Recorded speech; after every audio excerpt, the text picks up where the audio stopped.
Welcome back to the Pump and Culture Podcast. This is your boy Casey. As you can see, today's a solo episode. You just got me today, but we're going to have a great conversation today. I have a couple good topics to talk about. We're going to talk a little bit of football, a little bit of Eagles. We're going to talk a little bit of ways to stay motivated, educated in life and in fitness.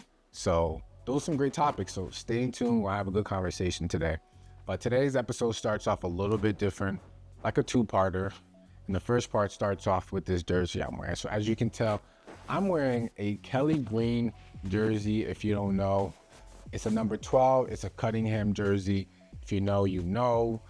Had to represent Eagles gear from that win we had last week in Brazil. By the time you listen to this podcast, the Eagles would have played the Falcons on Monday night already. So I'm looking forward to that game in a couple days. But I want to just talk a little bit about that Brazil game. Because it was just really good to see the Eagles starting off the year like that. I just want to start off by saying thank you, Saquon. Thank you, Giants. Thank you for letting him go. Thank you for allowing him to run right behind this top 5 offensive line. Saquon looked like Christian McCaffrey. He looked amazing. I did not expect him to be that explosive through the lines. I did not expect his vision to be the way it was.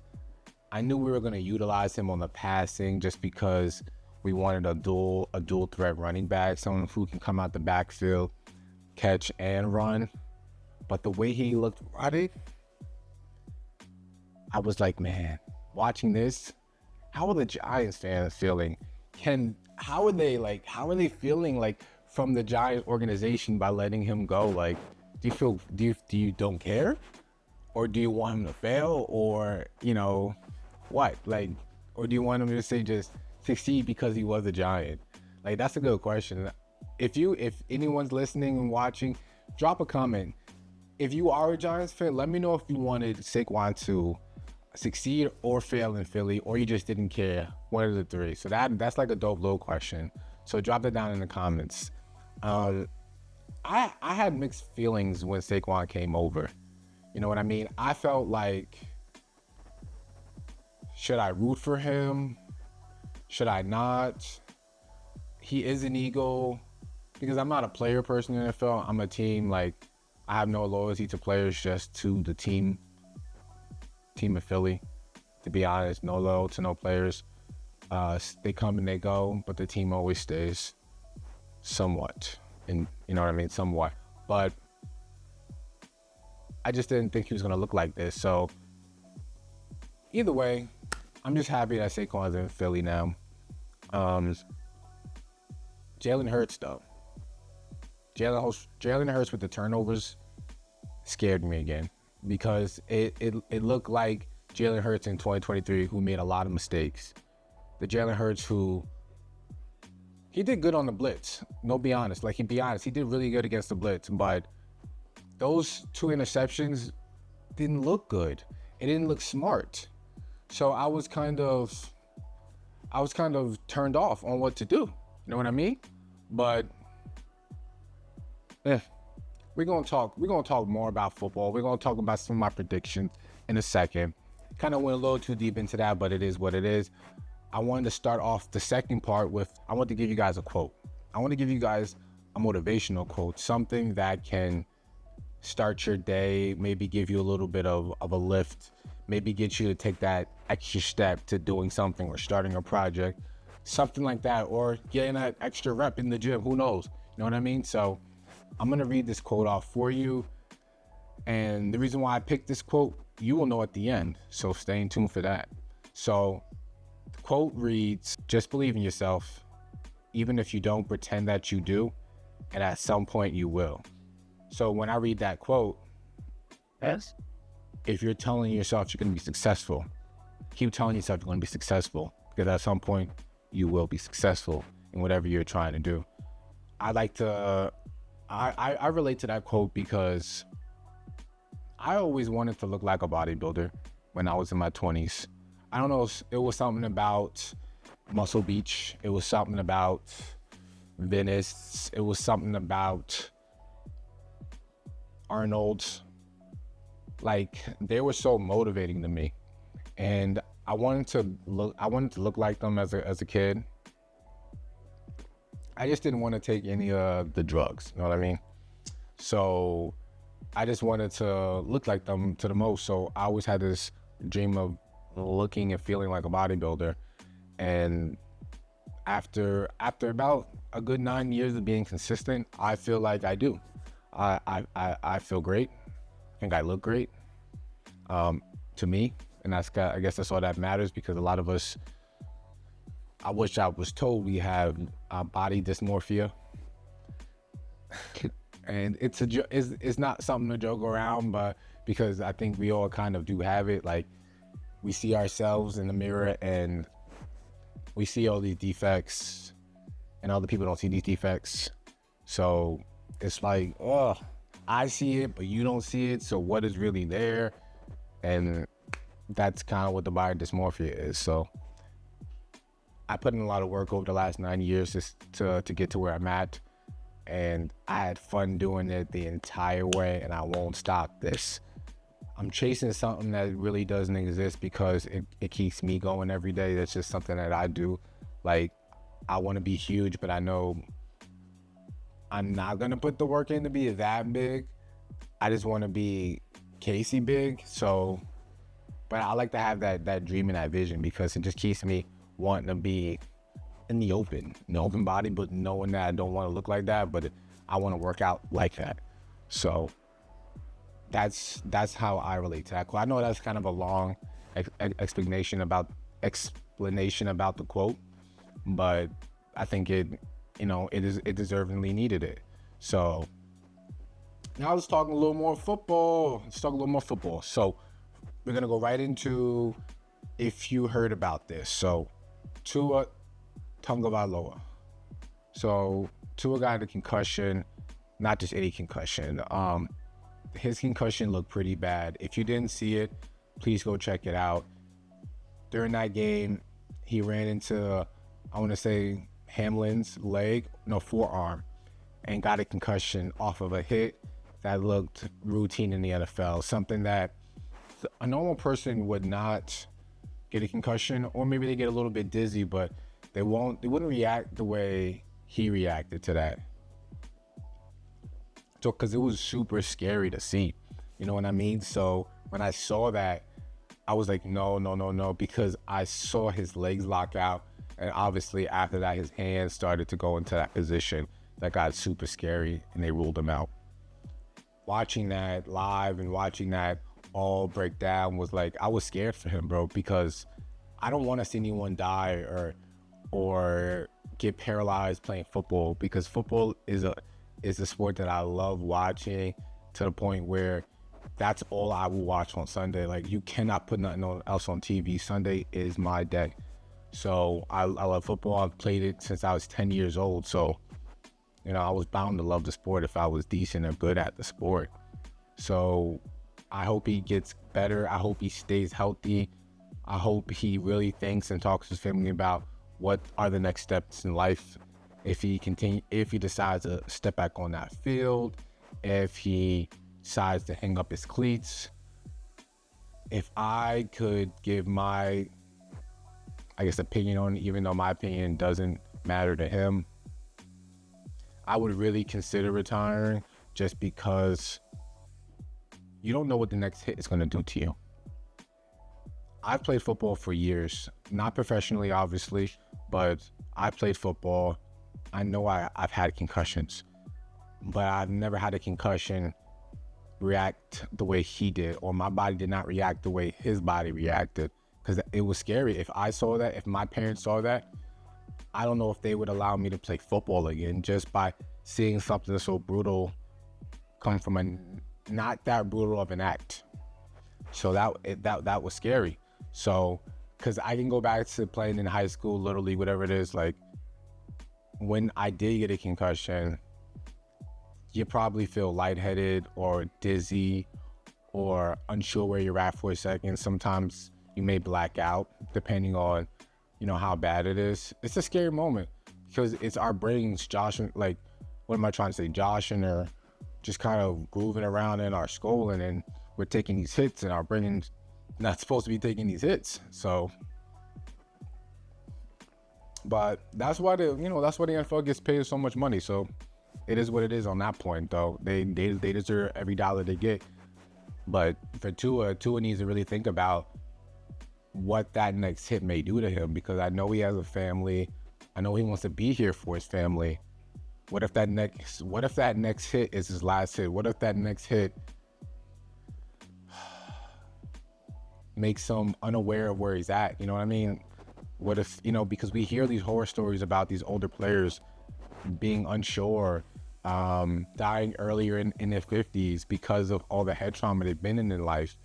And there's definitely people who had more concussions than Tua, but have their bodies reacted the way Tua's body reacted. You know what I mean? So that's something to think about. But I hope Tua gets healthy, gets healthy, gets happy, really thinks about what he wants to do. I guarantee you I'll see him on the field in a couple weeks, couple months. I just know it. He signed that big 240 or 200 and whatever $1 million contract he signed. I know he wants that money. It's generational wealth changing money. And he's already guaranteed most of it anyways. I think he has another $90 million guaranteed for the next 2 seasons. So he's guaranteed that money no matter what decision he decides to do. But if he wants to be there for his kids, he should really think about it, because that hit wasn't that bad. That hit really wasn't that bad for him to react like that. And that's all I'm going to say. So a little more about some Eagles talk. So Eagles, we are playing the Falcons on Monday night coming up. I'm hoping for a good week. I'm hoping that we show up. I'm hoping that we dominate, because we should be dominating these teams. The way our offense is set up, A.J. Brown is out due to a hamstring, I was told. So we don't have A.J., but we got weapons. You know what I mean? We got weapons. It should be a good game. Shouldn't be close. It really shouldn't be close because of our talent. But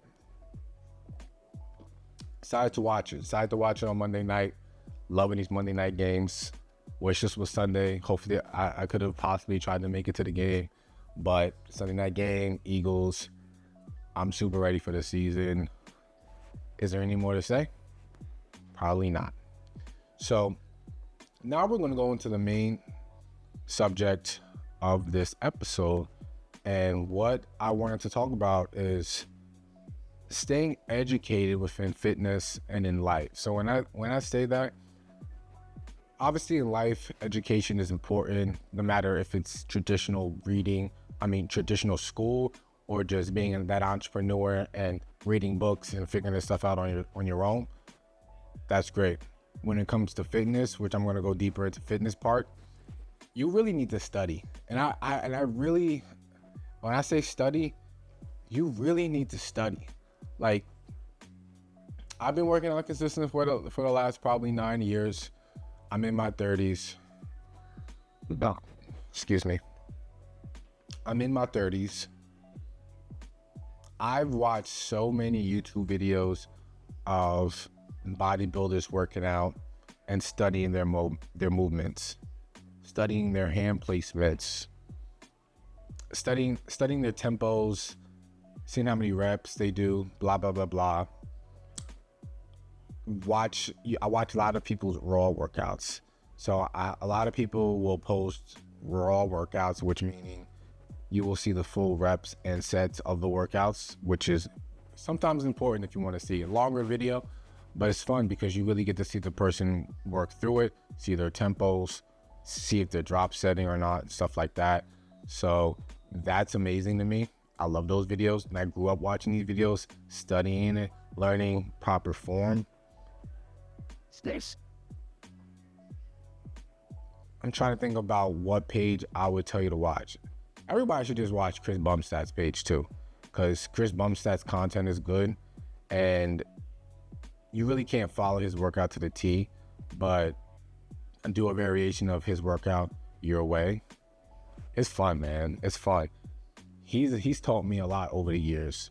I started watching him probably back in 2020, right after he got hurt or he got diagnosed. He got sick. Then he had a comeback, and I was watching his workout videos, his leg workout videos, bro. Since I've been watching his leg workout videos, seeing the equipment he uses, like the Smith machine, I love the Smith machine. The Smith machine is probably top 2 favorite leg movements.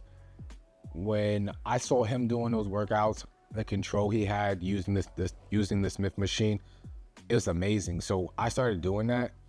I mean, I love it. I've seen proper gains. I like to lift heavy-ish on there. I don't go too crazy, but he does. I'm probably doing two plates and a quarter, sometimes 3, but not really pushing it. I'm going for repetition, getting the feel. I like to do reps when it comes to legs. I'm not really trying to get huge legs. I'm trying to get medium-sized legs, if that makes sense. But Chris Bumstead's videos have kind of taught me a lot, and I could thank him for the legs that I have today, which sounds weird, but I'm just gonna be honest. So his workouts are just, his videos are just videos. But when it comes to learning stuff about fitness, you should tier Chris Bumstead's videos and other creators' videos, like some of your favorite influencers' videos, with fitness science videos. So someone that I could recommend that I found on TikTok back in 2021 when I first joined was JPG Coaching. So his page, he didn't look like a bodybuilder, but he understood the movements, the science behind it. He would always break down other people's videos. It was really good, you know what I mean? So I would watch that video and learn a lot from his videos and his content, and pair that with some of the forms I would watch on other bodybuilder YouTube videos. Because I've been watching, like, I think his name is Chris Glass, his YouTube channel. If you don't know him, he's a famous bodybuilder out in Venice. He works at the Goals in Venice Beach. He's been around in the industry forever, and I've been watching his videos because he likes to train other people. He don't really lift like that. He's a trainer most of these days, so he goes through some crazy movements. From him, I learned the pad. So if you don't know what the pad is, he puts a pad behind everybody's back with certain movements. It could be legs. It could be a lot of chest, a lot of pull movements, right? It makes more distance in between the chest and the pad of the machine, which allows you to stretch a lot more. And I brought something like that off of Amazon, which I've been using for a couple of years at this point. Amazing. So I take a lot of different stuff. That's literally what I'm saying. I take a little bit of everybody and mix it into my one little own program and just go from there. And this is what I do with some of my clients as well. Like, depending on what they're trying to achieve, I will make a program based off of what their goals are and maybe what kind of figure they're trying to achieve, because I live my life and tell myself that I'm a body sculptor, not a bodybuilder, because I don't continue to build, I continue to sculpt. I continue to scalp. Body sculptor. Body sculptor. That was confusing for a second. But yeah, a body sculptor. So I continue to try to create my body into the best image without building it up way too much where I look a little abnormal. Because I may not look abnormal with a t-shirt, but without a t-shirt, I do look abnormal, and I'm okay with that. I just don't want to go past an extra large and t-shirts and dress shirts. I don't want to go past that point, because that's telling me I'm getting big. I got to touch extra large in my brain. That's telling me I'm getting too big. And I don't want to get that big. I like the way I look. I'm just going to keep getting it better, working on the core, working on the chest, working on everything just because it's fun. I live that life. I love that life. But yeah, so JP, he's really good. There's another guy I would watch on YouTube. So JPG Coaching, I was watching him on TikTok. And then we had Jeff Napard. I think I'm saying that last name right. Nippard. I've been watching his stuff on YouTube. So he posts a lot of content on YouTube about science-based, about repetition, about different things that breaking myths, like slight movements you can do to help. It could help 5% of one muscle develop better over a longer period of time.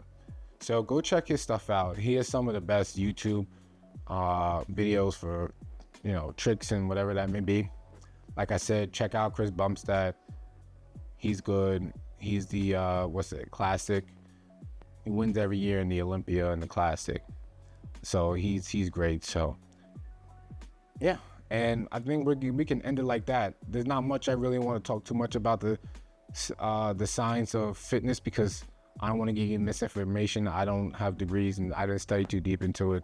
I just learned everything off of YouTube, so I don't want to say something wrong.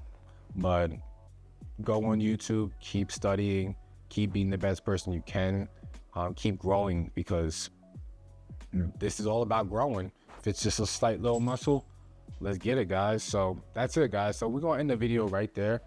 I appreciate everybody for listening. Appreciate you if you were watching. This is the Pump and Culture Podcast, and I'll catch you on the next episode.